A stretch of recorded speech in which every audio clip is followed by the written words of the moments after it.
I want to start this video off by making it perfectly clear that I have absolutely no idea what it is that I'm doing. This video is going to be very different from some of the other things that I've put out before because I recently had a call with a friend of mine in which she asked me, do you ever wonder what life would have been like? And it has been sending me down a really weird spiral that I think a lot of people who've moved out of their home country or even their hometown can relate to. And this video is really for those people. So if you've ever been in that situation or if you're thinking of being in that situation, like you're thinking of moving, this is for you because this is probably something you're going to have to deal with. The gray area in life, there's a certain kind of black and white filter that we have on reality. The black and white filter is you either go down a certain path and you know that you can be successful, or you don't follow what everyone else is doing, you do your own thing, and you potentially have a very volatile, very variable, very unstable life. And the way that I grew up, the community that I was in, the friends that I had, we all were striving for something big. Like we were all very big achievers. My friend was heavily into finance and business. Her dad was a lawyer, her mom is in real estate, her sister is a doctor, her brother's in finance. Like everyone is sharp. Same thing with my family. My uncle is an accountant, my other uncle is a lawyer, my cousin is a doctor, my other cousin is in finance, my grandfather was in business. Like everyone was on their game. And when you're growing up in a community where you're seeing everyone with these really high paying jobs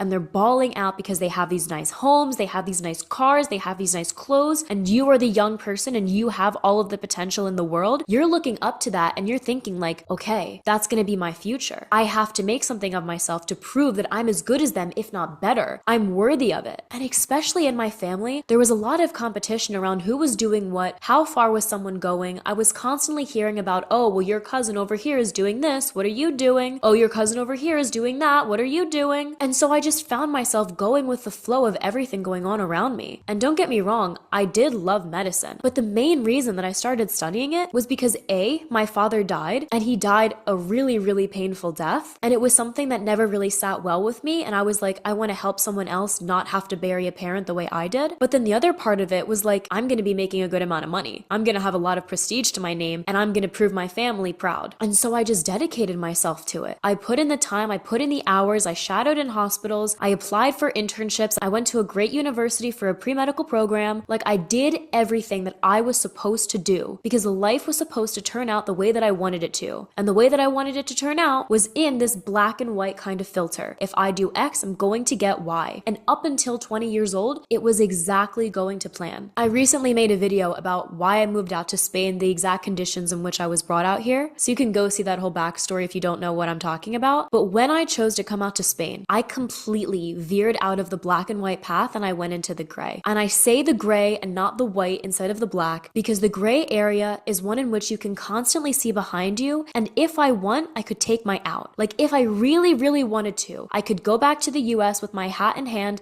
and say, hey, I messed up. I'm really sorry. I gave it my all. I tried to be an entrepreneur. It's not for me. I want to go back to school. Can you please help me? And then I can pick right back up where I started. Yes, I'll be 2 years behind everyone else that I went to school with, but I'm still young enough in which I can do it, if you know what I'm saying. And anyone that's ever moved out of their home country, I feel like this is a universal thing that we're constantly grappling with. Do I go back to what I knew would have happened, or do I stay with the uncertainty of what could happen? And this is why the question that my friend asked me has been hitting me so freaking hard, because I know when she asked me this question, she was asking it to me because she was genuinely worried about me. We grew up in the same neighborhood. We'd been friends since we were 10 years old. Like we had gone through so much together. She knew how much of myself I dedicated to medicine. Everyone that knew me knew I was going to be a doctor. Like this was never something that anyone could have ever seen coming, least of all myself. We would literally laugh at people who made videos. Like we didn't think of it as like a real job, as a real thing. So when she asked me, do you ever wonder what life would have been like? I knew she was asking me from a place of genuine care because she knew how life would have turned out for me because it's how life was turning out for her. She was doing all the things she was supposed to be doing and having the outcome that she was supposed to have. She's pulling in great money. She's graduated from a great university. She has an amazing, stable future set up for herself. And she has a boatload of friends that we all went to high school with together. And they're all still really close and great. In a lot of ways, her life is so rich. And when she asked me this question, she was asking me it because in comparison, my life isn't as rich. I don't have the same friends as I did in high school. I don't have a super stable future set up for myself. I'm making money, but I'm not making as much money as I could be. And I have a certain kind of status to my name, but it's nowhere near what it could have been. I could have been a neuroscientist. And instead, I'm a digital nomad traveling throughout Spain and Europe, making these silly little TikToks, silly little YouTube, silly little Instagram videos because I think they're fun. And it's why I say that I'm in this gray area. Because on the one end, I know that I could go back. And I know what life would be like if I were to go back. I would go back to a university in which I'm dedicating 110% of myself to studies that I don't necessarily believe in anymore, but that I know will make good amount of money. I would be going to a job that I probably didn't like so much because I wouldn't be my own boss and I wouldn't be able to pick my own hours, but I would be making a good amount of money, much better than whatever is going on out here in Spain, and being able to support myself in a lot more comfortable a fashion than I'm doing right now. And I would be able to see the same friends that I had before and kind of just be amongst people that understand what I'm going through. Because even though, yes, I have some amazing people out here in Europe, the mentality that they have is so vastly different to that of mine. And it's not because I'm this little special snowflake and oh my gosh, you just don't understand me. No, it's because as an American, you have a very specific way of thinking about life and thinking about being that Europeans either mock, don't understand, or roll their eyes with in a bit of pity. So I could go back to friends that will accept me and see me, know that I gave it my best effort, and be like, hey, we still love you, it's okay. But there's something about that that terrifies me. And it's really just this gray area of like, well, then what do I do? Do I stay on the path that isn't showing the benefits yet, but that I really am having a lot of fun while doing? Or because I am young, do I take the time to my advantage, go back to what I know will make a lot of money, and then once I am stable, go back out and then travel around the world? No matter the conditions that brought you out of your home country or out of your hometown, I know that you know what I'm talking about when I say the gray area. The gray area is probably one of the most damning places to be in, because at least when you're in the black or white, you know that you've made a full decision and you can expect a certain kind of outcome. Whether it's an outcome for the better or outcome for the worse, or an outcome that you don't really like some aspects to it, but it's giving you the majority of what you want, so it's fine. It's not gray. In the gray, you have what could be, and in black and white, you have what will be. And it really is just this one word change that makes the whole difference. Because when you know what life will be like, you can take a certain amount of stress off your back. You can just kind of sit and be like, you know what? I don't love everything about my life right now, but at least I know I can put food on the table next week. At least I know how much money I'll be bringing in. At least I know where it is in the world I'll be living. When you're in the gray, you don't have any of that. Some months I do really well. Other months I don't do well at all. Some months I'm like, you know what? I have amazing clients. I'm working really hard. I'm performing well on my social media. All the KPIs are up. Like, this is great. And then other months, they're all down. Everything is just in the red. And then I start to think to myself, what the heck am I doing? I have no clue what I'm doing. I never gave this much thought. The only thing I knew was that when I was younger, I wanted to move to Europe, live by myself, make my own money, and be an adult. And that's what I'm doing right now. So it's one of these really weird double-edged swords that you kind of have to look at and think, well, which end am I going to be penetrated by? Because on the one end, this could all go belly up. I could run myself completely dry, have to go back to the US with my hat in hand and be like, yeah, I tried, but I really did think I could do it, and I guess entrepreneurship isn't for me. Or this goes incredibly well. I can make money doing what I love, trying to help other people in the process, being able to support myself and those around me, and never have to go back to a life that I knew I would hate. And because it is so early into the process, everything that anyone has ever told me is just, hey, you're on the right path, just keep going. You just have to keep going. But when you're in this gray area, no matter what brought you to it, you know that when you are in the gray area, it's really hard to heed that advice, because you do technically still have one foot in the door and one foot out of the door. Could versus would. And so for anyone who's moved out of their home country, anyone who's moved out of their hometown, anyone that's moved out of their parents' house, and you're having to deal with all of these things going on all at once, know that whatever it is you're feeling, you're 100% not alone in it. And I myself, with everything that I've put out, with all the content that I will be putting out, with all the plans that I have and had and are planning to make, I still have absolutely no idea what it is that I'm doing. But the one thing that does keep me going is knowing what life would have been like and how that would have been hell for me. So as long as you know that the gray that you're in is better than the black and white that you could be in, take that as your reason to just keep going. Because I'm not a motivational speaker. I'm not trying to be Tony Robbins. Like, you can go YouTube him after this. I don't know. But in a lot of ways, the gray area really does test you on the mind over matter type of mentality. Do you have the mental strength to not be who you would have been and instead try to pursue who you could be? And if you find that you're answering yourself yes, well, then you know that the gray area, as painful as it is good for you. And if you find yourself saying no, then that's a really bitter pill that I haven't yet had to swallow. But if it ever gets to that point, then you can know that the rest of your life you can live with a certain kind of mental ease, because you're not going to be wondering what if. You're going to be knowing that the path that that you're on is meant for you. You're not wondering what if, you're just looking at what is. So I don't know if this helped anyone, but this has just been something that I've really been thinking about recently, because anyone who's ever been in the gray area, you know exactly what I'm talking about when I say it's a living hell. And today has definitely been one of those days. So if this helps anyone, then thank you very much for being here, and I'll talk to you again soon.